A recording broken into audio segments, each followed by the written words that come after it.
नमस्कार, मैं भावना ठाकुर और आप देख रहे हैं कोहराम लाइव।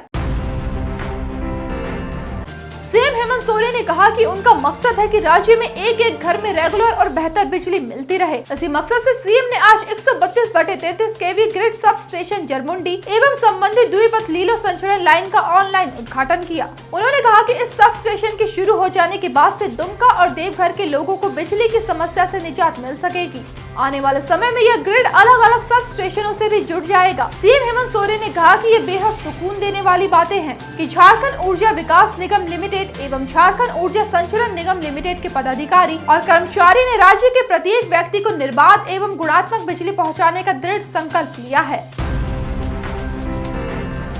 झारखंड के दिवंगत शिक्षा मंत्री जगन्नाथ महतो की पत्नी बेबी देवी ने आज मंत्री पद की शपथ ली। राजभवन के दरबार हॉल में गवर्नर सीपी राधाकृष्णन ने उन्हें पद और गोपनीयता की शपथ दिलाई। इस तरह बेबी देवी झारखंड की 11वीं मंत्री बन गयी। हालांकि उन्हें कौन सा मंत्रालय मिला है अभी ये तय नहीं हुआ है। मौके पर सीएम हेमंत सोरेन, मुख्य सचिव सुखदेव सिंह सहित कई गणमान्य लोग मौजूद थे। सभी ने बेबी देवी को बधाई दी। शपथ ग्रहण समारोह में बेबी देवी के साथ बेटी रीना, बेटा अखिलेश महतो और भतीजा दिवाकर महतो भी मौजूद थे।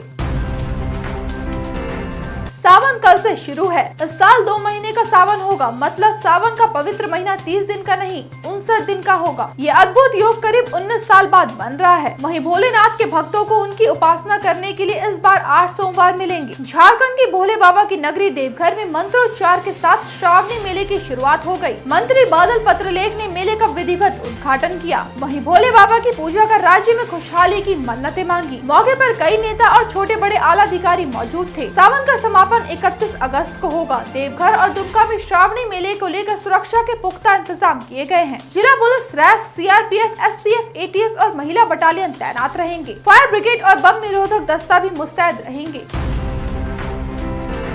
आज भोर में खेत गई 14 साल की ममता अब इस दुनिया में नहीं रही। खेत में गलत तरीके से लगाए गए करंट प्रवाहित बिजली की तार से सट जाने से उसकी मौत हो गई। बच्चे की मौत के बाद उसके घर में कोहराम मच गया। परिजनों ने बताया कि वह सुबह घर से शौच के लिए खेत गई थी। खेत के बाड़े में गलत तरीके से करंट प्रवाहित बिजली की तारें लगाई हुई है। हादसे की खबर पाकर मौके पर एसआई आशीष कुमार व एएसआई विपिन ठाकुर पहुँचे। पुलिस ने शव को कब्जे में कर पोस्टमार्टम के लिए भेज दिया। वहीं नंगी तारों को जब्त कर लिया। यह घटना पलामू के मोहम्मदगंज थाना के भजनिया गांव की है।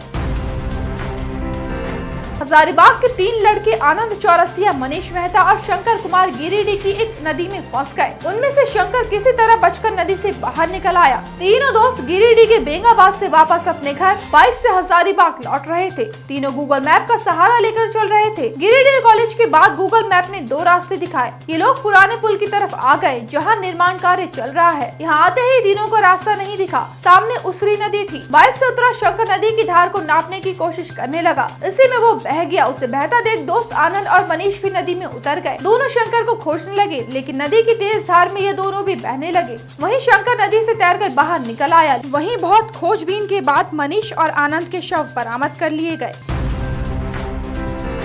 रहस्यमय ढंग से गुजरे 2 दिनों से गायब कंचन की डेड बॉडी एक तालाब में मिली। वो पलामू में मेदिनी नगर थाना क्षेत्र के 12 लोटा मोहल्ले में अपने भाई गुड्डू के साथ रहती थी। इनके स्वर्गीय पिता भिखारी राम डीएसपी पद से रिटायर हुए थे। कंचन की डेड बॉडी मिलने के बाद जितनी जुबां उतनी तरह की चर्चा हो रही है। दोनों भाई बहन किराए के एक मकान में रहते थे। मौके पर पहुंचे मेदिनी नगर के थानेदार अभय कुमार सिन्हा ने मीडिया को बताया कि कंचन घर में बिना कुछ बताए शुक्रवार की रात घर से निकल गई थी। इसके बाद वो नहीं लौटी। उसे इधर उधर बहुत खोजा गया पर उसका कहीं कुछ पता नहीं चल पाया। कंचन की दिमागी हालत ठीक नहीं थी। पुलिस मामले की जांच कर रही है।